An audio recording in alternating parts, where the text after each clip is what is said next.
বিসমিল্লাহির রহমানির রহিম। আসসালামু আলাইকুম এভরিওয়ান, সবাই কেমন আছেন? আশা করি অনেক ভালো আছেন। আলহামদুলিল্লাহ আমরাও ভালো আছি।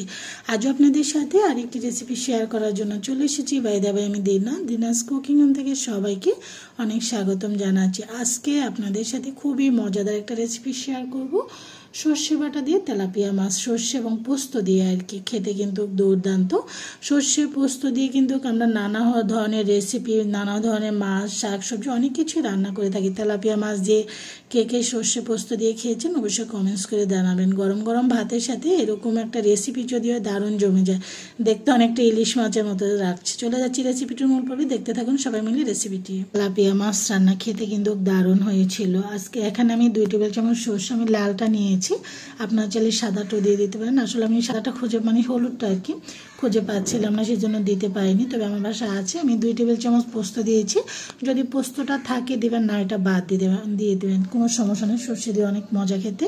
আমি একটু পানি দিয়ে সর্ষে এবং পোস্তটাকে ব্লেন্ড করে নিয়েছি। তারপর দিয়ে দিচ্ছি 3-4 কোয়া রসুন বড় সাইজে, আর 2টো মিডিয়াম সাইজের পেঁয়াজ দিয়ে দিয়েছি, আর 10-12টি এখানে লাল কাঁচামরিচ দিয়ে দিচ্ছি। এখন একটু পানি দিয়ে এটাকে ব্লেন্ড করে নিব। এটা কিন্তু হয়ে গিয়েছে সর্ষে এবং পোস্তের। যে দেখুন, এখন একটা সাইড করে রেখে দিব। চলে যাচ্ছে রান্নার মূল পর্বে। একদম তেল বসে, তেলটা অলরেডি গরম হয়ে গিয়েছে। এখানে আমি তেলাপিয়া মাছগুলো আগে থেকে লবণ হলুদ মাখিয়ে রেখেছিলাম, ওই ভিডিও ক্লিপটা আসলে ডিলিট হয়ে গিয়েছে। আমি সবগুলো মাছই দিয়ে দিয়েছি। আমার অলরেডি নিচ সাইডটা ভাজা হয়ে গিয়েছে। এখন চলে এসেছি মাছগুলো উল্টিয়ে নেওয়ার জন্য। আপনারা এখানে তেলাপিয়া মাছের পরিবর্তে যে কোনো মাছ দিয়ে কিন্তু এই সর্ষে পোস্তটা দিয়ে কিন্তু রান্না করতে পারেন। মাছ পোস্ত পরিবর্তে শুধু সর্ষে দিয়ে রান্না করতে পারেন। মাছগুলোকে একটু লাল লাল করে ভেজে তারপর উঠিয়ে নেব।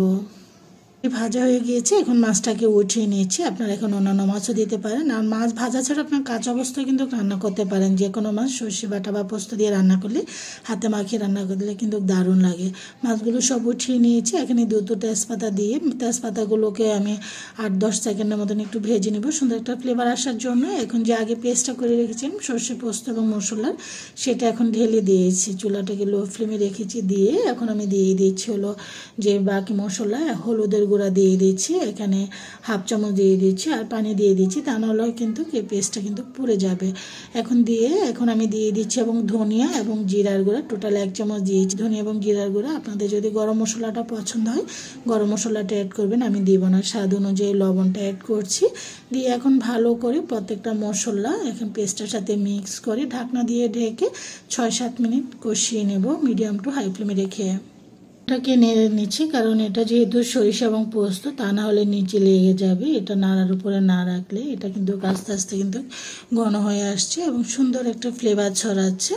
তো চুলাটাকে মিডিয়াম টু লো ফ্লেমে রেখে আবার ঢেকে দিচ্ছি। পোস্তটা কষানো হয়ে এসেছে, তেলটা কিন্তু সর্ষে পোস্তর উপরে অলরেডি ছেড়ে দিয়েছে, দেখতেই পাচ্ছেন। কালারটা কিন্তু দারুণ এসেছে। এখানে যে কোনো মাছ দিলে কিন্তু দারুণ জমে যাবে।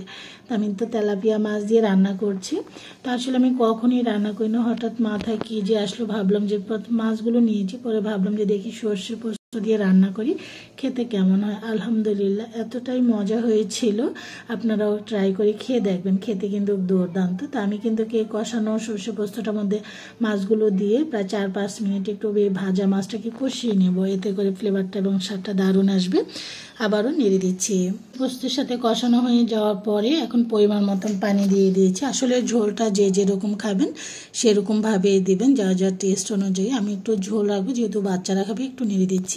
কোথাও সর্ষেটা এবং পোস্তটা যেন গুটলি পাকিয়ে না থাকে, একটু নেড়ে চেড়ে দিচ্ছি।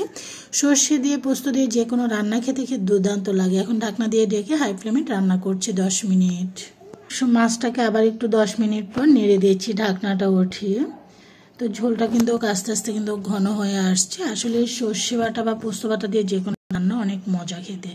তো আমি এখানে 5-6টি লাল মরিচ দিয়েছি দেখতে সুন্দর লাগার জন্য, আর এভাবে কিন্তু মরিচটা খেতে অনেক ভালো লাগে। আবারও ঢেকে দিচ্ছি 5 মিনিটের জন্য। একাংশে ঘন হয়ে আসছে, অতিরিক্ত ঘন করব না, আবারও 2 মিনিটের জন্য রান্না করছি। 2 মিনিট পর আমার কিন্তু সর্ষে পোস্ত দিয়ে তেলাপিয়া মাছ রান্নাটা হয়ে গিয়েছে। ফ্লেভারটা দারুণ আসছে, আর পাকা কাঁচামরিচের একটা সুন্দর মিষ্টি গন্ধ বের হচ্ছে। তো আমি এখানে কিছুটা ধনেপাতা দিচ্ছি। এটা হলো আমার ছাদ বাগানে বিলিতি ধনে গাছ। তো আমার বাবার বাড়ি থেকে আমার বড় ভাইয়াকে দিয়ে আনিয়েছি। এই গাছটা আলহামদুলিল্লাহ খুবই সুন্দর হয়েছে। 3-4টি গাছ ছিল, সেখান থেকে আশা করি অনেকগুলো গাছ হবে। এখন চুলা থেকে নামিয়ে ঢেকে রেখে দিব 5 মিনিটের জন্য। তেলাপিয়া মাছ রান্নাটা কিন্তু হয়ে গিয়েছে। গরম গরম ভাতের সাথে এরকম রেসিপি আর কিছুই লাগে না। আশা করি সবাই ভালো লাগবে। আজ এই পর্যন্ত, সবাই ভালো থাকেন। আল্লাহ হাফিজ।